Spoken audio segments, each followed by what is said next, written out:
Good morning to all of you.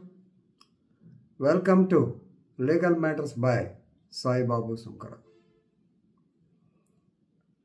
ఈ వీడియోలో మనం ఎంఈ యాక్ట్ కాంపెన్సేషన్ గురించి గౌహతి హైకోర్టు వారు ఇచ్చినటువంటి జడ్జిమెంట్ గురించి చెప్పుకుందాం.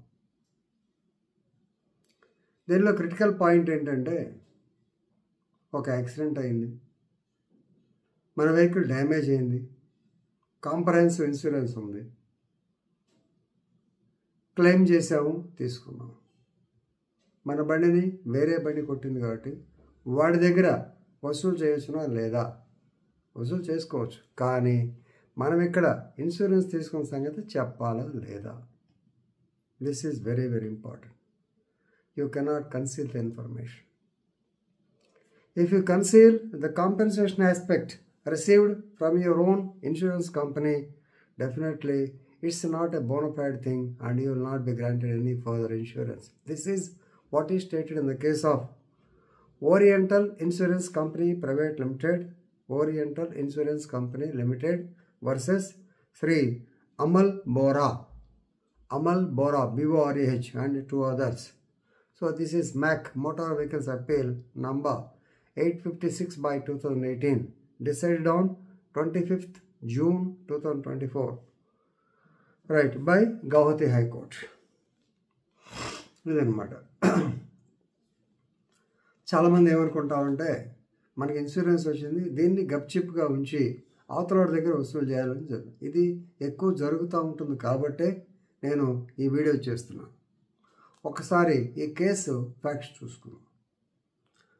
On 2012-2014, that was 10 years back, 2012-2014, so Amal Bora యొక్క కొడుకు, his son, was driving a car, Ford EcoSport. ఈ కారు మంచి స్టడీగా ఉండే వెహికల్, డ్రైవ్ చేసుకు వెళ్తూ ఉన్నాడు. But a truck, please remember, truck carrying sand, ఇసుక లారీ, మనకు తెలిసిందే కదా, వైన పోతూ ఉంటారు తెల్లారుజామున.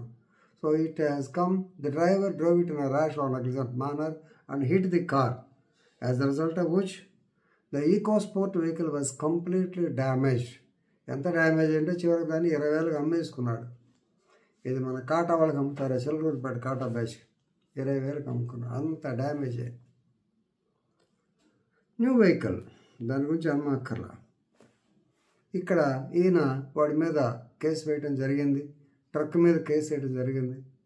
అలాగే ఎంఈ యాక్ట్, అది case criminal case, ME compensation కింద మళ్ళా మోటార్ వెహికల్ క్రైమ్స్ ట్రిబ్యునల్లో కేసు వేయటం జరిగింది. వేసినప్పుడు దానికి మొత్తానికి వాళ్ళు చాలా 12 లక్షలు క్లెయిమ్ చేశారు. దానికి 4 లక్షలు ఎంఈసిటీ గ్రాంట్ చేసింది. కానీ అప్పీల్కి వచ్చింది హైకోర్టుకి కంపెనీ వాళ్ళు, ఇది ఓరియంటల్ ఇన్సూరెన్స్ వాళ్ళు. వీళ్ళు పట్టుకున్నటువంటి ఇంపార్టెంట్ పాయింట్ ఏంటంటే,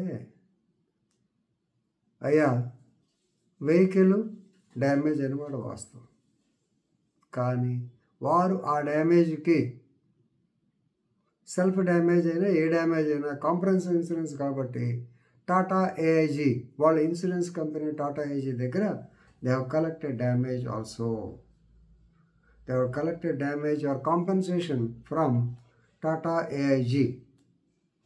మరి ఆ మాట చెప్పకుండా వీళ్ళు మళ్ళీ క్లెయిమ్కి వీళ్ళ మీద వేశారు. ఎంఈసిటీ ఏం చెప్పింది, 4 లక్షలు మళ్ళీ కట్టమని.